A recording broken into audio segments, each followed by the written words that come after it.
পিছফালে গ'লেও দুখ আগৰ ফালে গ'লেও দুখ আৰু এই সমস্যাখিনি কোনে সৃষ্টি কৰিছে বিশেষকৈ আমি দেখা পাইছো যে আমাৰ অসমৰ মাননীয় যিজন মুখ্যমন্ত্ৰী ডক্টৰ হিমন্ত বিশ্ব শৰ্মা তেখেতে কিন্তু এই সমস্যাবিলাক সৃষ্টি কৰিছে এবাৰ কৈছে মুছলমানসকল শিক্ষিত হ'ব লাগে তেওঁলোক ডক্টৰ ইঞ্জিনিয়াৰ হ'ব লাগে আকৌ আনফালে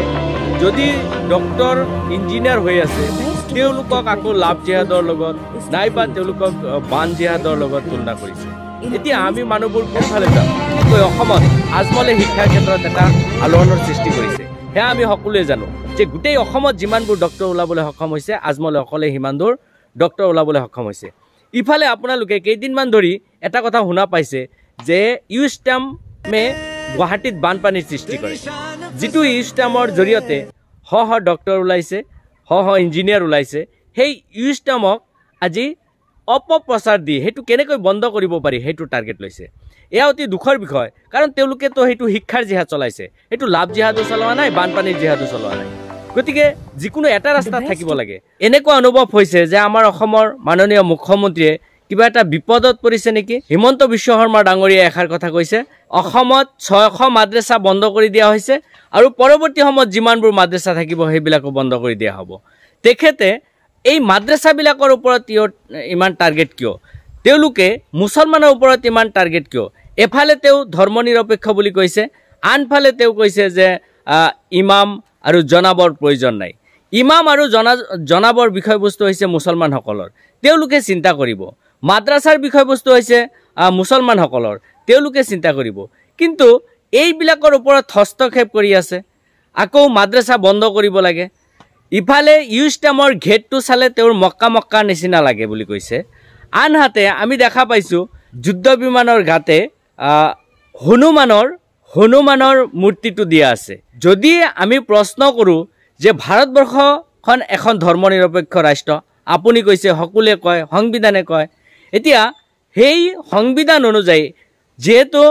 যুদ্ধ বিমানবোৰ কোনো এজন ব্যক্তি নহয় ব্যক্তিগত নহয় যুদ্ধ বিমানটো হৈছে ৰাষ্ট্ৰৰ আৰু সেই ৰাষ্ট্ৰীয় বস্তুবিলাকৰ ওপৰত এটা ধৰ্মৰ চিহ্ন বা কোনোবা এটা দেৱতাৰ চিহ্ন তাতে লগাই দিয়াটো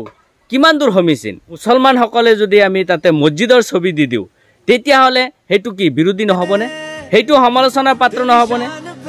আকৌ কোনোবা এজন ব্যক্তিয়ে ব্যক্তিগত শিক্ষানুষ্ঠানৰ ক্ষেত্ৰত সেইটো তেওঁৰ নিজৰ মন মৰ্জি অনুযায়ী ডিজাইনটো কৰিছে আৰু তাতে গ'লে বোলে তেওঁৰ মক্কা লাগে গতিকে এই যে যিবিলাক কণ্ট্ৰভাৰ্চি মতবাদ এই মতবাদবিলাক কৰি আচলতে আমাৰ মানুহবিলাকক কি বুজাব বিচাৰিছে আমি আচলতে আমাৰ ব্ৰেইনটো নষ্ট হৈছে নে আমাৰ অসমৰ মাননীয় মুখ্যমন্ত্ৰী সাহেবৰ ব্ৰেইনটো নষ্ট হৈছে এটা কথা আওৰাই কোৱাটোৰ অৰ্থই হ'ল যে সন্মুখত কিবা বিপদ দেখা পাইছে অৰ্থাৎ 26ৰ যিটো নিৰ্বাচন অনুষ্ঠিত হ'ব সেই নিৰ্বাচনত হয়তো তেওঁৰ সফলতাৰ পৰিৱৰ্তে বিফলতাৰ এটা সংকেত দেখিছে আৰু যাৰ কাৰণে কি কৰিব কি নকৰিব এনেকুৱা কথাবিলাক ভাবিয়ে তেওঁ এনেকুৱা উলট পালট মন্তব্যবিলাক কৰিছে আমি আশা কৰিছোঁ যে তেখেতে নিজৰ দায়িত্ব আৰু কৰ্তব্যখিনি ভালদৰে পালন কৰি যাওক আমাৰ মাদ্ৰাসা আমাৰ ইমাম আমাৰ মৌলবী মৌলানা এইবিলাক সম্পৰ্কে তেখেতে চিন্তা কৰি দেশৰ